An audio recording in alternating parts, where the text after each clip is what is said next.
खबर वाराणसी से है, जहां बाबर का पुतला दहन कर लाठियों से पीटा गया। बताते चले कि डॉक्टर राजीव के साथ मोहम्मद शहाबुद्दीन ने लगाई बाबर के पुतले में आग। साथ ही कहा कि महाराणा ने नहीं, बल्कि बाबर ने महाराणा से मांगी थी मदद। डॉक्टर राजीव ने बताया कि राणा सांगा ने नहीं, दौलत खान लोधी और आलम खान लोधी ने बाबर को आक्रमण के लिए आमंत्रित किया था। इसके साथ ही 1521 में दौलत खान लोधी का बेटा दिलावर खान ने बाबर से मुलाकात की। वह 17 मार्च 1527 ईस्वी को खंडवा में राणा सांगा और बाबर की जंग हुई। धूर्त बाबर ने मुगल सैनिकों को कुरान की कसम खिलाई और कहा कि यह एक काफिर के खिलाफ जिहाद है, जबकि मुगल सैनिक राजपूतों से युद्ध नहीं लड़ना चाहते थे। इसके साथ ही युद्ध के नियमों का पालन न कर धोखे से राणा पर तीर चलवाया गया। इसके साथ ही बाबर एक लुटेरा मुगल था, जबकि राणा एक स्थापित शासक थे, जबकि लुटेरों से सहायता लेना राजपूती प्रथा के विरुद्ध मन जाता था। आज वाराणसी में विशाल भारत संस्थान ने बाबर और बाबरी शागिर्दों का पुतला फूंका व विरोध दर्ज किया। बताते चले कि पूरा मामला संसद में रामजी लाल सुमन राज्यसभा सांसद द्वारा भारत के महान राजपूत योद्धा राणा सांगा को गद्दार कहे जाने के खिलाफ आज विशाल भारत संस्थान ने मोर्चा खोल दिया। सामाजिक कार्यकर्ताओं ने राणा संग्राम सिंह को भारत का स्वाभिमान बताते हुए राणा सांगा सम्मान मार्च सुभाष भवन से मुंशी प्रेमचंद स्मृति द्वार लम्ही तक निकाला। विशाल भारत संस्थान के शोध विभाग ने राणा सांगा के इतिहास का सच जारी किया। 1518 ईस्वी में राणा संग्राम सिंह ने दिल्ली के सुल्तान इब्राहिम लोदी को खटोली के युद्ध में परास्त किया था। जब राणा स्वयं इब्राहिम लोदी को परास्त ही कर दिया थे, तो वह बाबर जैसे लुटेरे को भारत पर आक्रमण के लिए क्यों और किसके खिलाफ युद्ध के लिए आमंत्रित करते।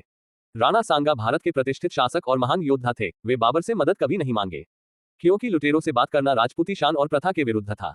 डॉक्टर राजीव ने बताया कि बाबर ने अपना दूत राणा के पास भेजा था, लेकिन राणा ने बाबर को मदद देने से इनकार कर दिया। बाबर को आमंत्रित करने वाले दौलत खान लोधी और आलम खान लोधी थे।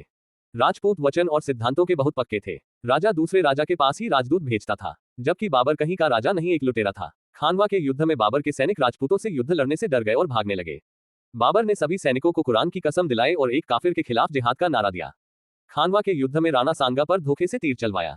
बाबर ने खंडवा के युद्ध के बाद हैवानियत की हद पार की, राजपूतों के सिरों की मीनार बनवाए और उसके बीच गाजी की उपाधि ग्रहण की। यह उपाधि हिंदुओं को मारने के बाद ही मिलती थी। आज इस अवसर पर विशाल भारत संस्थान के कार्यकर्ताओं ने तख्ती लेकर प्रदर्शन किया। तख्तियों पर लिखा था, महाराणा का सम्मान, हिंदुस्तान का स्वाभिमान। अपमान नहीं, अपमान नहीं, अब महाराणा का अपमान नहीं। बाबर और बचे हुए जिहादी समर्थकों का पुतला फूंककर यह चेतावनी दी गई कि हिंदुस्तान में राणा के सम्मान के साथ कोई समझौता नहीं होगा। आक्रोशित सामाजिक कार्यकर्ताओं ने बाबर का पुतला फूंका। डॉक्टर शून्य राजीव श्री गुरुजी एवं मोहम्मद शहाबुद्दीन ने संयुक्त रूप से पुतले में आग लगाई। विशाल भारत संस्थान के राष्ट्रीय अध्यक्ष डॉक्टर राजीव श्री गुरुजी ने कहा कि बाबर एक धूर्त और मक्कार था। उसमें योद्धा होने के कोई गुण नहीं थे। इब्राहिम लोदी पर हमला किया तब उसको जिहाद की याद नहीं आई। खुद शराब पीता था। राणा से मदद मांगी, जब एक विदेशी बाबर को राणा ने मदद देने से इनकार कर दिया तो खंडवा का युद्ध हुआ। इस समय बाबर ने काफिर के खिलाफ युद्ध बताकर मुगल सैनिकों को उत्साहित किया, लूट का माल देने का वादा किया। बिना किसी नैतिक नियम के युद्ध लड़े गए। बाबर जीतकर भी हार गया। महाराणा के उच्च चरित्र और योद्धा होने को हिंदुस्तान का गौरव माना गया, और बाबर एक लुटेरा ही रहा। एक मुगल लुटेरे के लिए एक सांसद की तरफदारी सीधे देश से गद्दारी है। मुस्लिम महिला फाउंडेशन की राष्ट्रीय अध्यक्ष नाज़नीन अंसारी ने कहा कि यह हास्यास्पद है कि समरकंद के भिखमंगे बाबर से हिंदुस्तान का महाराणा सांगा मदद मांगेंगे। वामपंथी इतिहासकारों ने लुटेरे बाबर के महिमा मंडन करने के लिए महान शासक राणा सांगा को बदनाम करने की साजिश रची। बाबर के औलादों, अब तो भारत छोड़ो, तुम्हारा आका बाबर काबुल में दफन है। विशाल भारत संस्थान के राष्ट्रीय परिषद सदस्य मयंक श्रीवास्तव ने कहा कि जिन लोगों के बाप दादाओं ने बाबर की सेना में भर्ती होकर हिंदुस्तान के खिलाफ युद्ध लड़ा था, उन्हीं के वंशज आज महाराणा का विरोध कर रहे हैं। डॉक्टर नजमा परवीन ने कहा कि महाराणा का अपमान करके हिंदुस्तान के स्वाभिमान को ललकारा गया है।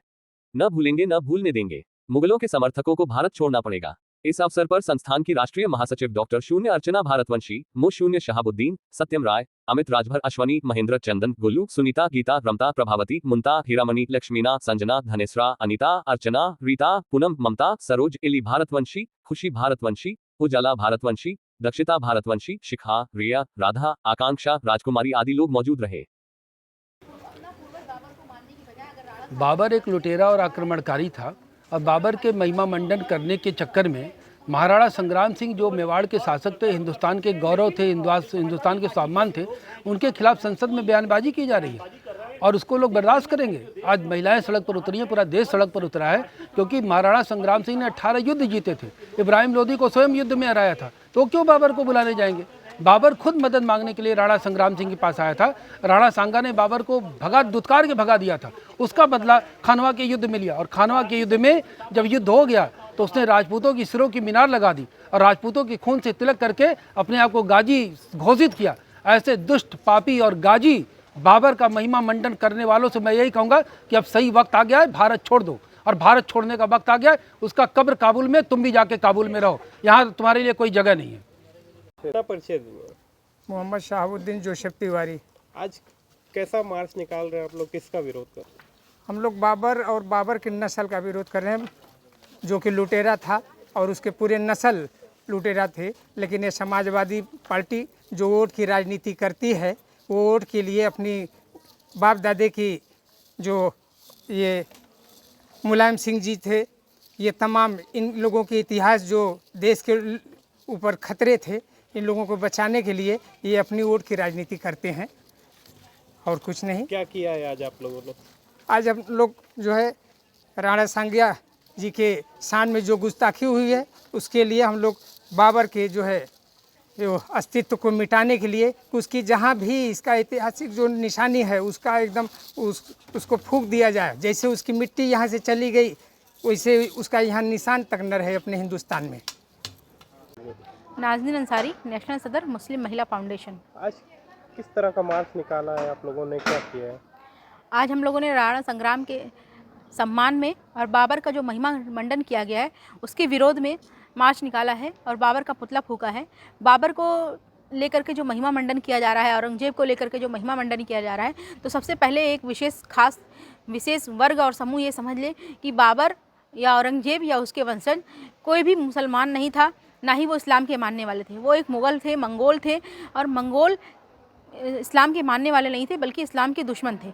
इसलिए सही इतिहास को पढ़ करके पहले जानें, फिर उसके बाद में बाबर, औरंगजेब, तमाम उनके वंशजों का महिमा मंडन करें।